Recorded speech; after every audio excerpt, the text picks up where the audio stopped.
Okay, so in terms of awareness, we have a couple of eights. We have the Eight of Pentacles and we have the Eight of Wands.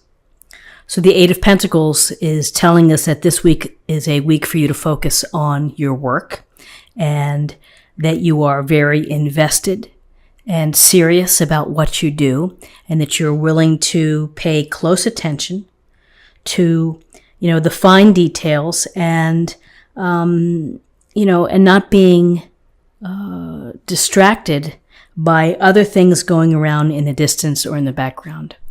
You are skilled, you're talented, and you're working hard. You're doing what you need to do in order to create, to build, to manage whatever it may be. And you feel pretty good about it because here you're displaying those coins. And so it goes to pride, of taking pride in the work that you do. So it's a wonderful message, which is to focus on your work. And maybe it's a short week for you and you have to work a little harder perhaps. But, this could go to online training. You could be, taking a webinar or class or something like that. But a focus and an awareness on work for the week. And with this Eight of Wands, with the Eight of Wands, we have these wands that are either being launched in the air or they're coming to earth. And it goes to the sense of activity within our life. We always have projects. We're always doing something. And projects end and then new projects begin. So you may have an opportunity to join in on a project. You may have to make a quick turnaround in responding because we see movement here. We see things happening quickly. And so whether this is, again, invitations, opportunities for training, perhaps you might have to make a quick decision. You may have to get back to someone. Now, the other thing to think about is with the Eight of Wands, we're talking about communication. It's a week to focus on communication, on your emails, text, phone calls. Just pay mind to articulate clearly and maybe take a few notes, write things down, and just be careful for that. And I know that many would say, well, we're in a retrograde and we can't communicate. Well, there are steps to deal with things, which is to be planning and to, again, be very aware and taking your time and not rushing things. So, that's my approach to retrogrades. And, it's ultimately up to me how I'm going to deal with them. So aside from that, things you may feel that this is a very busy week for you, particularly with the U.S. holiday.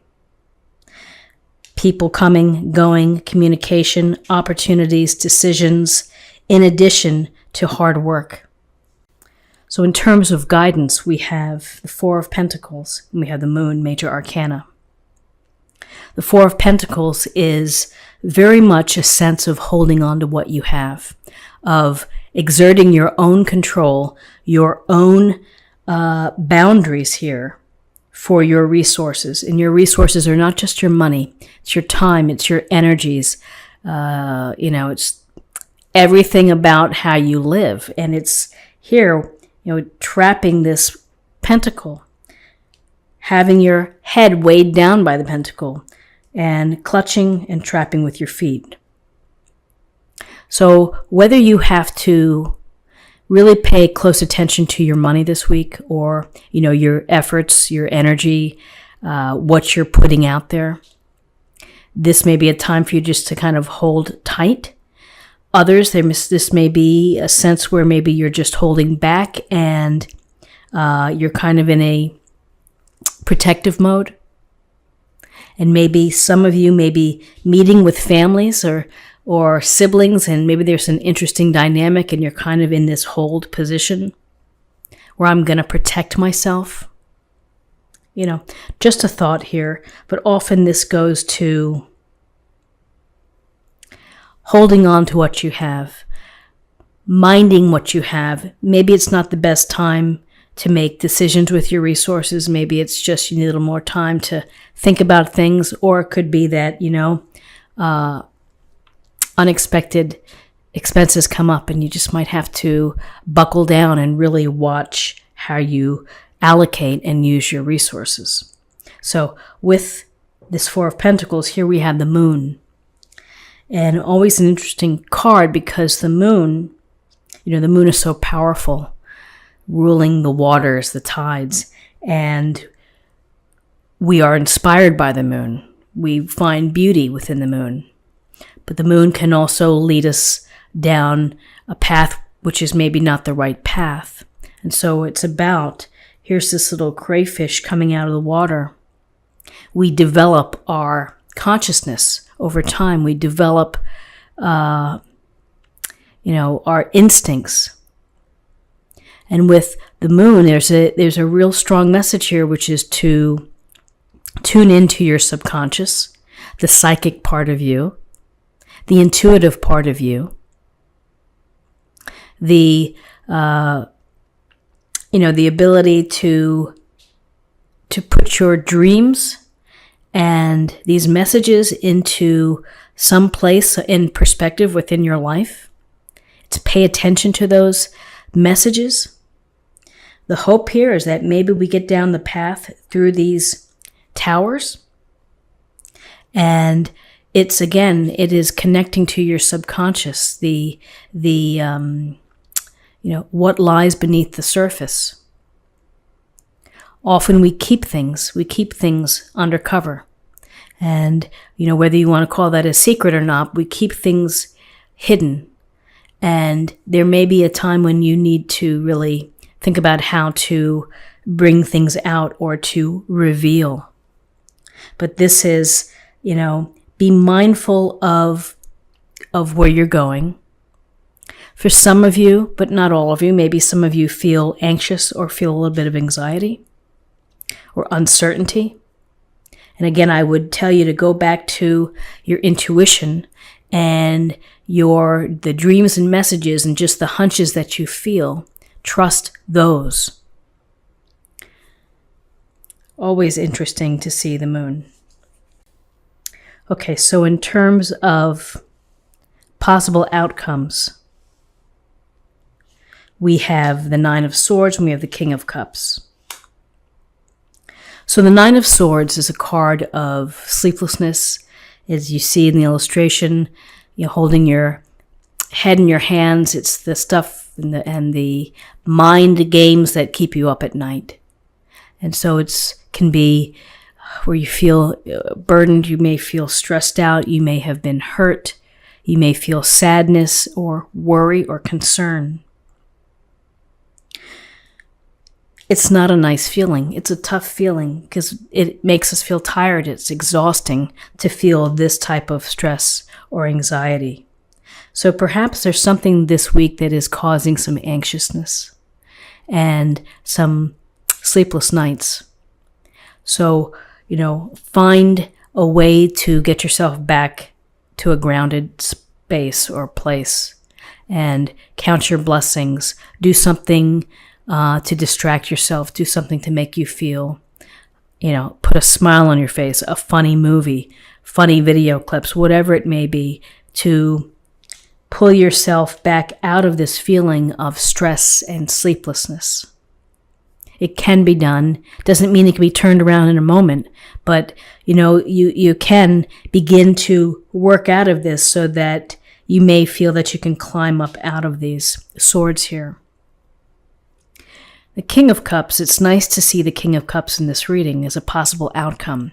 The King of Cups, he's a master of emotions, of understanding people's emotions, understanding where they're coming from. So here he has been able to sit in this throne, wear this crown, and hold on to this cup because he is, very capable in the approach to others, in dealing with emotions, of being compassionate, of being sensitive, of being open to listening. So whether this is this is someone within your life that maybe in times of uncertainty, you may want to rely on someone. You may want to get support. Others, these could be attributes that you would perhaps benefit from, or maybe that you're demonstrating, or maybe you're the support system for someone else, that you're being kind or considerate. This King of Cups, often in a healing profession, someone who is culturally, I can't even say it, someone who enjoys arts, and someone who is very, I would say, very real, very approachable, very real. And again, to understand where people come from on an emotional basis, it's a wonderful skill, and to be empathetic and to feel that. So it's a time to think about feelings. So Aries, interesting here with the Moon and the Nine of Swords, feeling busy, working hard, and yet holding on. You're holding on to something. So let's see what the cards have for us in terms of a affirmation for the week. Archangel Michael, you can do it. So again, positive affirmations, belief in yourself, confidence, telling yourself that you can do it, setting that intention is the first step. And finally, let me choose an oracle card for love. Practice compassion. See things from a different perspective. And I love that it's right here in the King of Cups, which is to practice compassion, which is to be aware of how people are feeling or where they're coming from. The compassionate and the empathetic actions and mindfulness.